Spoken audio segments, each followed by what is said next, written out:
Assalamualaikum warahmatullahi wabarakatuh. Perkenalkan, nama saya Harlina dari Fakultas Ekonomi dan Bisnis Prodi Manajemen RA2.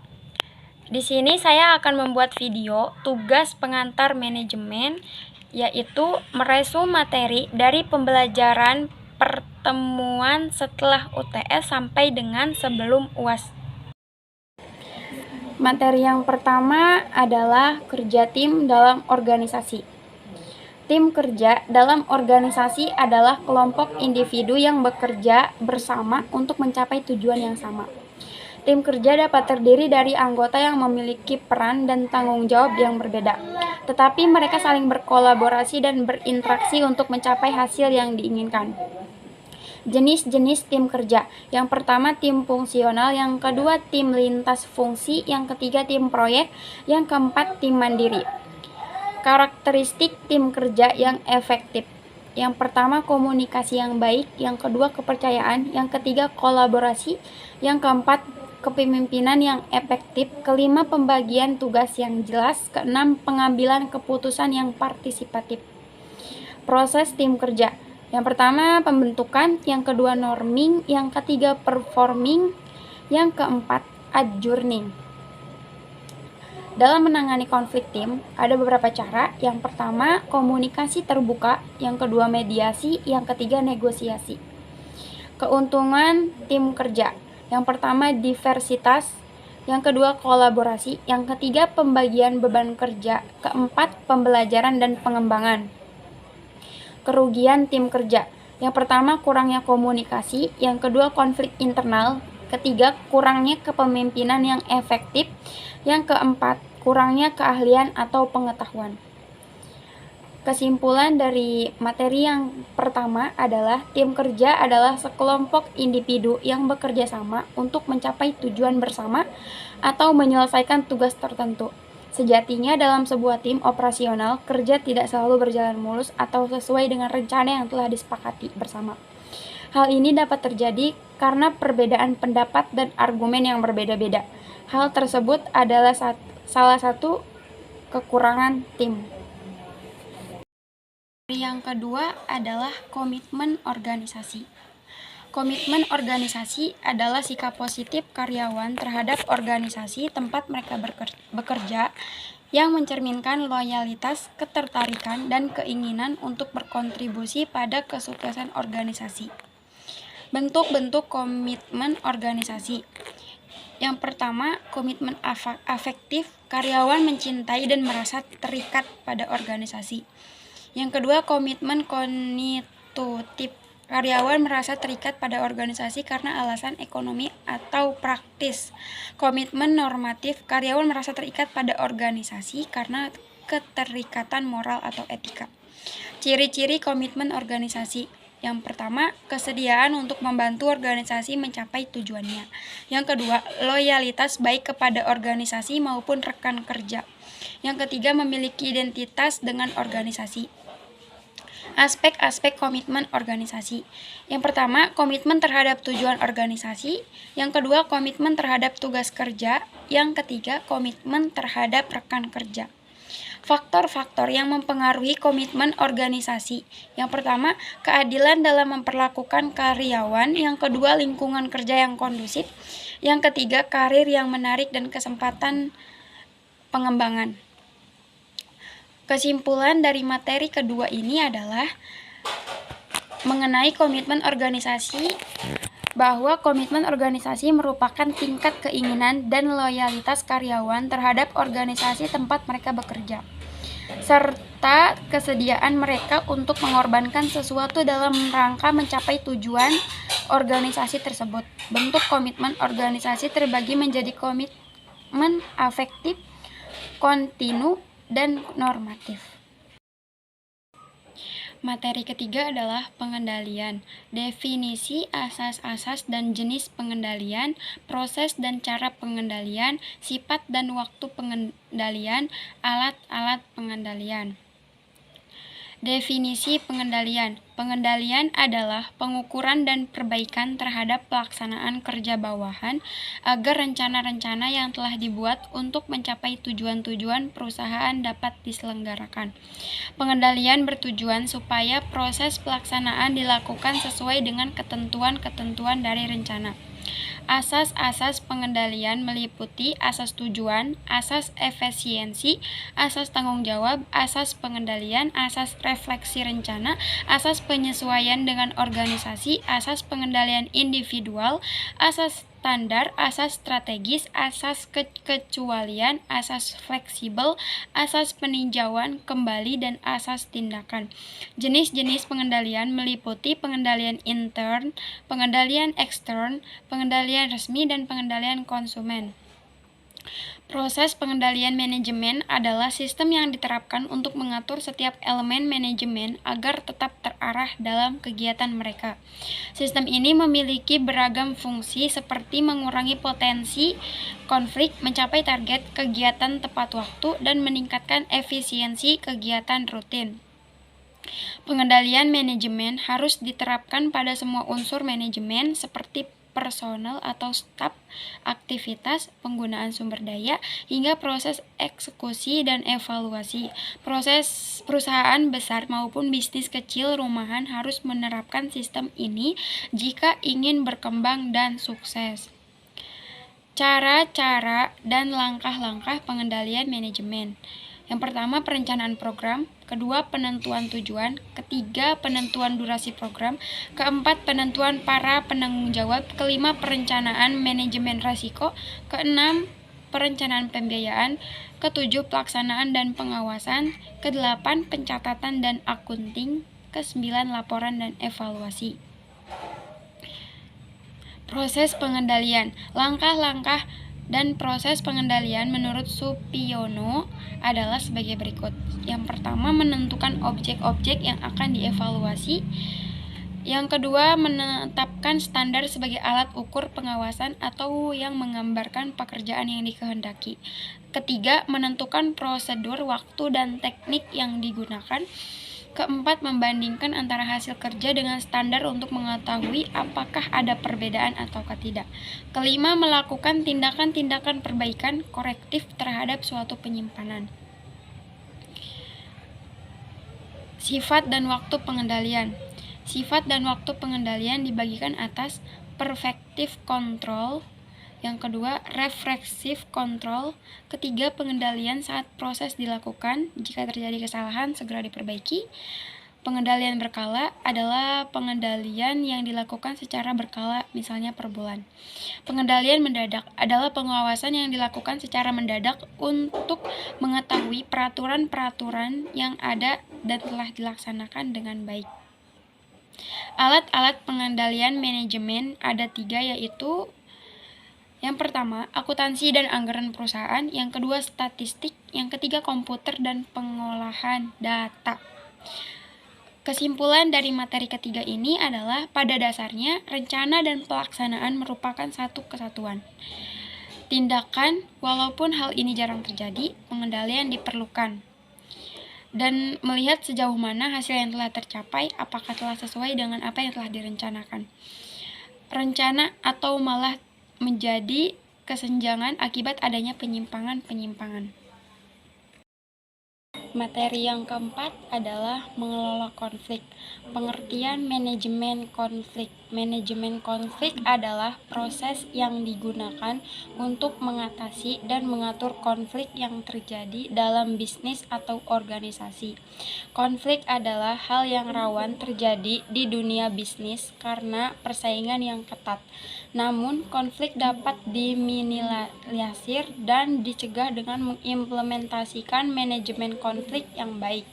Ini penting untuk mengelola konflik agar tidak menyebabkan perpecahan, permusuhan, dan persaingan yang tidak sehat serta mempengaruhi produktivitas. Manajemen konflik juga digunakan untuk menyelesaikan konflik dan menyatukan kembali berbagai pihak dan mencari solusi yang sesuai. Fungsi manajemen konflik. Fungsi manajemen konflik.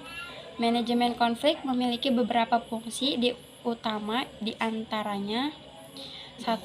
Mencegah timbulnya konflik. 2. Mengelola konflik yang sudah terjadi. 3. Menyelesaikan konflik. 4. Meningkatkan kualitas hubungan. 5. Mengembangkan keterampilan komunikasi. 6. Meningkatkan produktivitas. 7. Menjaga stabilitas organisasi. 8. Mengembangkan kemampuan negosiasi. 9. Meningkatkan kemampuan dalam mengelola emosi. 10. Membuat organisasi lebih adaptif. Contoh-contoh manajemen konflik. Contoh manajemen konflik. Contoh manajemen konflik dalam organisasi antara lain konflik antara manajer dan karyawan, konflik antar departemen, konflik dengan klien, konflik dengan mitra kerja, konflik dalam pembagian tugas, konflik dalam pembuatan keputusan, konflik dan konflik-konflik lainnya. Strategi manajemen konflik. Strategi manajemen konflik.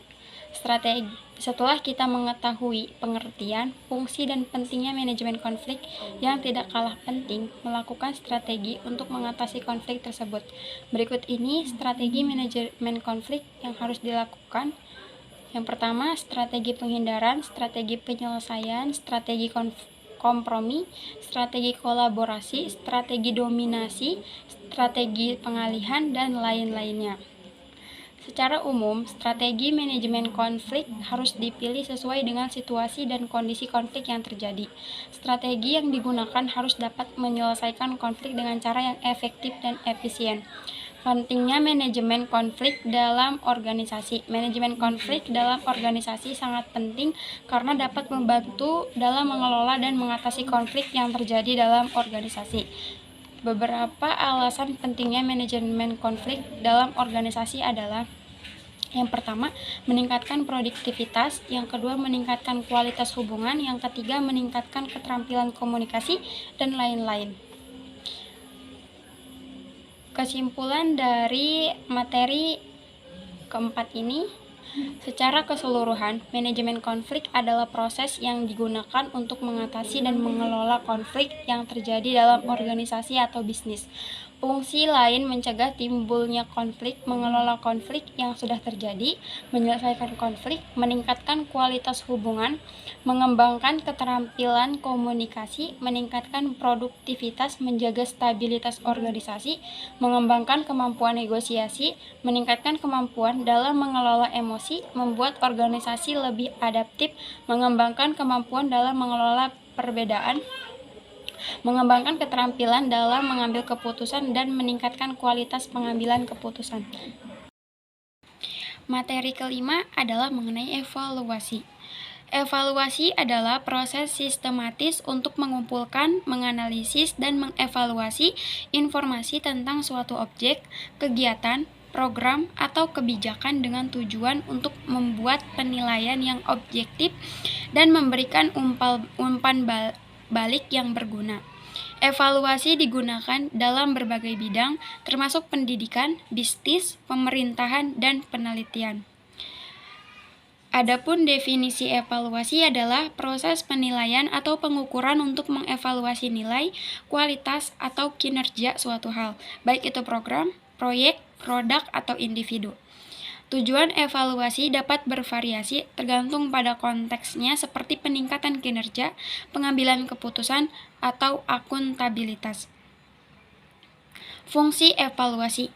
Fungsi evaluasi melibatkan berbagai tujuan yang dapat mencakup: yang pertama, peningkatan kinerja; yang kedua, pengambilan keputusan; yang ketiga, akuntabilitas; yang keempat, validasi program; yang kelima, pengembangan kebijakan; yang keenam, pemantauan dan evaluasi berkelanjutan.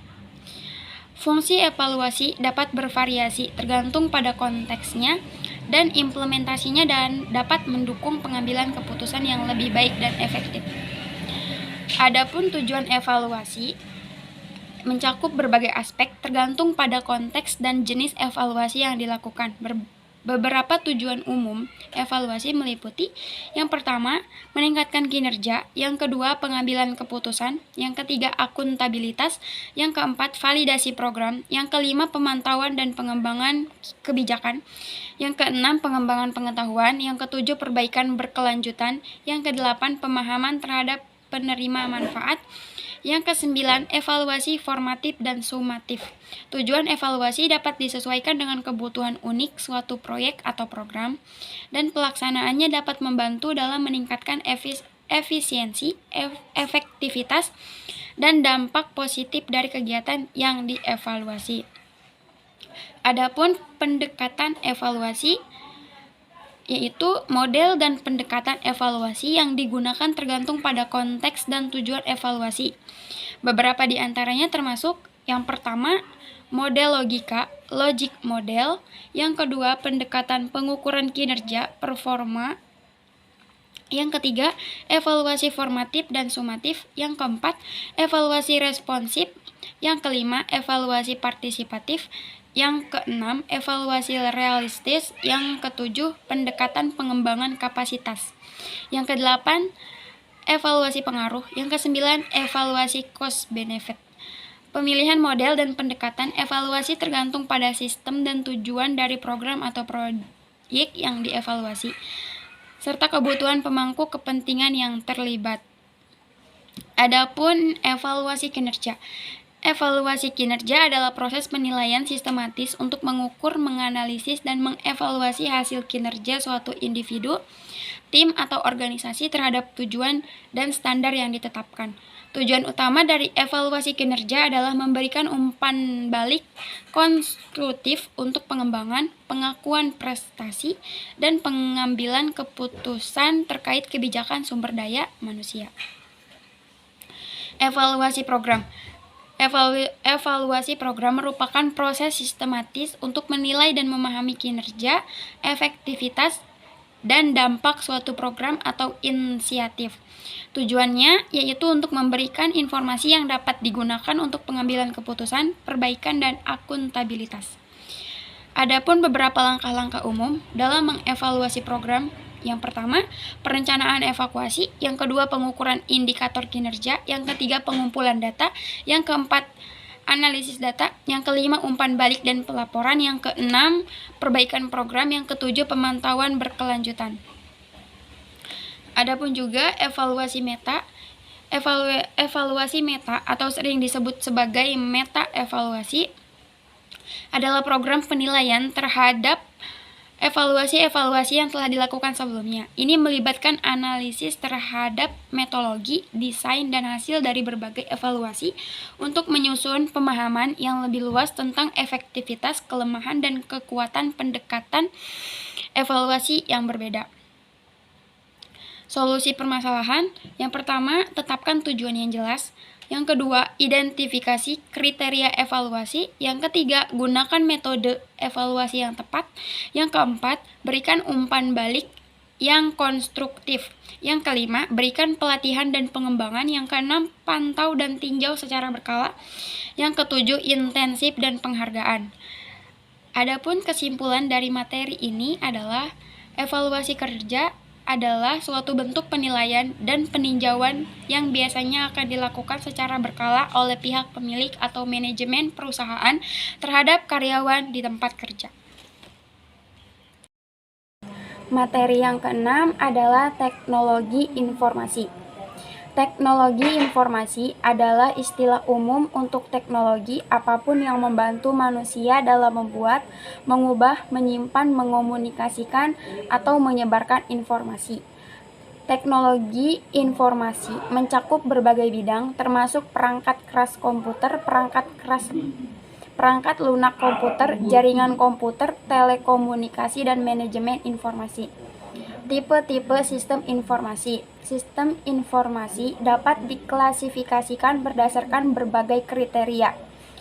Yang pertama, sistem informasi dapat diklasifikasikan berdasarkan tujuannya, seperti sistem informasi manajemen, sistem informasi akuntansi, sistem informasi pemasaran, dan sistem informasi sumber daya manusia.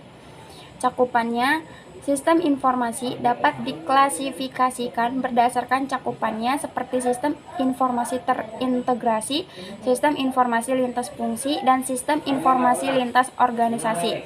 Teknologi.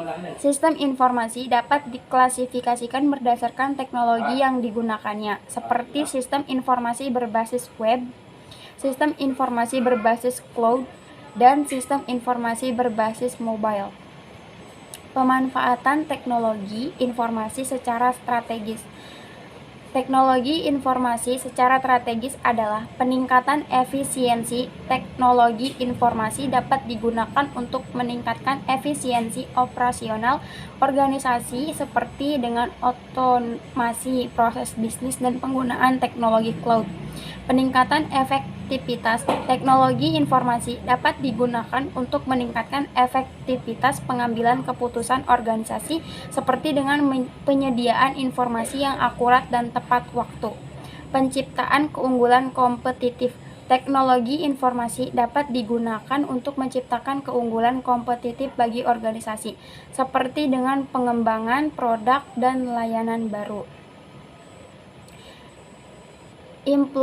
Implikasi manajemen dari teknologi informasi. Teknologi informasi memiliki implikasi penting bagi manajemen organisasi. Beberapa implikasi manajemen dari teknologi informasi adalah perubahan peran manajemen. Teknologi informasi mengubah peran manajemen dalam organisasi seperti dengan meningkatnya peran manajemen dalam koordinasi dan kolaborasi. Perubahan struktur organisasi. Teknologi informasi dapat mengubah struktur organisasi seperti dengan meningkatnya desentralisasi dan outsourcing. Perubahan budaya organisasi. Teknologi informasi dapat mengubah budaya organisasi seperti dengan meningkatnya pentingnya komunikasi dan kolaborasi. Berikut beberapa contoh implikasi manajemen dari teknologi informasi. Dengan teknologi informasi, manajer dapat mengakses informasi dari berbagai sumber secara real time, sehingga dapat membuat keputusan yang lebih cepat dan tepat. Teknologi informasi dapat membantu manajer untuk mengelola hubungan dengan pelanggan dan pemasok secara lebih efektif. Teknologi informasi dapat membantu manajer untuk meningkatkan produktivitas karyawan dan efisiensi operasional organisasi. Dan secara keseluruhan, teknologi informasi memiliki potensi untuk meningkatkan kinerja organisasi secara signifikan. Namun, untuk memanfaatkan teknologi informasi secara optimal, organisasi perlu memiliki strategi teknologi informasi yang jelas dan manajemen yang kompeten. Kesimpulan dari materi ke-6 ini adalah perkembangan teknologi informasi dan komunikasi memiliki peran yang sangat signifikan atas tercapainya dunia yang terglobalisasi. Akses informasi tentang dunia melalui berbagai media tersalurkan dengan cepat.